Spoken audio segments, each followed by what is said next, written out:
Hi friends, ഇന്ന് ചെയ്യുന്ന work customise ആണ് കേട്ടോ. ഇത് ഒരു കസ്റ്റമറിൻ്റെ താല്പര്യത്തിനനുസരിച്ച് അവർക്ക് വേണ്ട ഡ്രസ്സ് അതിൻ്റെ കളറിനനുസരിച്ചിട്ട് ചെയ്യാനാണ് പറഞ്ഞിട്ടുള്ളത്.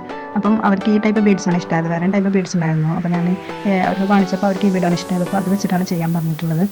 അപ്പോൾ നമ്മൾ ഈ ടാപ്പിൽ നന്നായി ഇയറിങ്സ് പ്രസ് ചെയ്ത് കൊടുക്കുക, അല്ലെങ്കിൽ അതിൻ്റെ അടിയിൽ കൂടെ റെസിൻ ലീക്ക് ആവാൻ ചാൻസ് ഉണ്ട്.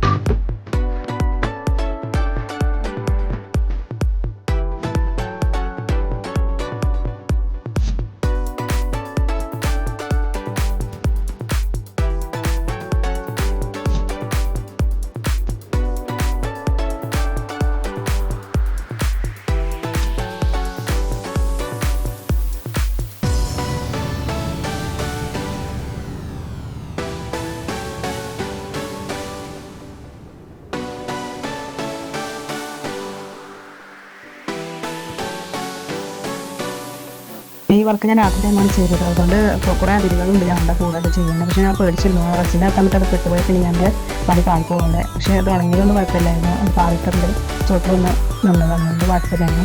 എന്നാലും പേടിച്ചിട്ടാണ് ഞാൻ സമയത്ത് വർക്ക് ചെയ്തത്. പിന്നെ ബീഡ്സൊക്കെ നമുക്ക് വീണ്ടും പുറത്തെടുക്കുന്നതാണ് വലിയൊരു പണിയായിട്ട് വരുന്നുള്ളത്. ഇത് കുറേ പണിയാണ്. നമുക്കത് ചെയ്തെടുത്തൊന്ന് സെറ്റായിട്ട് വരണമെങ്കിൽ അങ്ങനെ ഈസി ആയിരിക്കും നമ്മൾ ചെയ്ത് വർക്ക് ചെയ്യുന്ന സമയത്ത്. പക്ഷെ അത് ചെയ്ത് നോക്കിയാൽ അതിൻ്റെ ഒരു ഇത് മനസ്സിലാക്കാൻ നമുക്ക് പറ്റും. ഒരു കമ്മൽ സെറ്റാക്കിയിട്ടാണ് നമുക്ക് കുറേ മണിക്കൂറുകൾ എടുക്കും കേട്ടോ. ഈ വർക്ക് കസ്റ്റമർക്ക് നന്നായിട്ട് ഇഷ്ടപ്പെട്ടു കേട്ടോ. പിന്നെ അതുകൊണ്ട് ഞാനും ഹാപ്പി, കസ്റ്റമറും ഹാപ്പി.